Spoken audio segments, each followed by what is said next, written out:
Hey guys, Dr. Mike here with Paramount Chiropractic, and today we're going to be talking about sciatica. Now, what exactly is sciatica? Because I'm sure you guys have heard so many people, whether it be friends or family, coworkers, talking about, ow, my sciatica, right? So it's important to discern exactly what sciatica is, because not all low back pain is sciatica. And in order to do that, we're going to talk about the sciatic nerve. Now, the sciatic nerve is a big nerve that starts as a bunch of smaller nerves coming out of the low back, something we call the lumbar plexus, and the sacrum, something we call the sacral plexus. They come together right at something we call the greater sciatic notch to create this sciatic nerve. This sciatic nerve runs down the back of the leg, down the back of the calves, and into the bottom of the foot to provide motor and sensation to those areas. Now, what does sciatica feel like?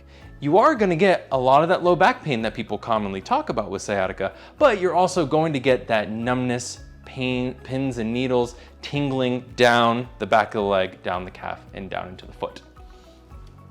Now, what are some risk factors of sciatica? Number one is age.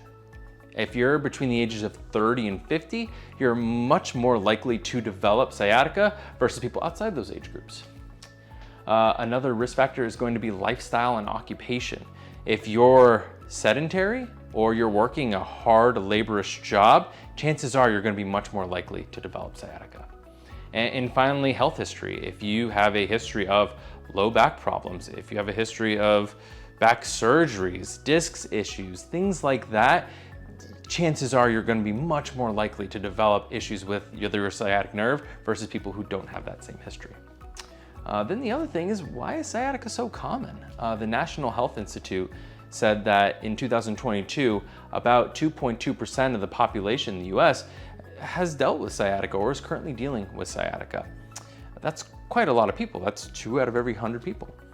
And they even did a little more digging to see how much low back pain is actually sciatica, and they said only 5 to 10% of those low back pain cases are true sciatica cases. Sciatica is something that we pride ourselves on being able to treat really efficiently and effectively. So now that you can kind of discern what low back pain versus sciatica pain is, chances are we can help with either or. So if you know anyone dealing with this, please come on down and we can help you guys out.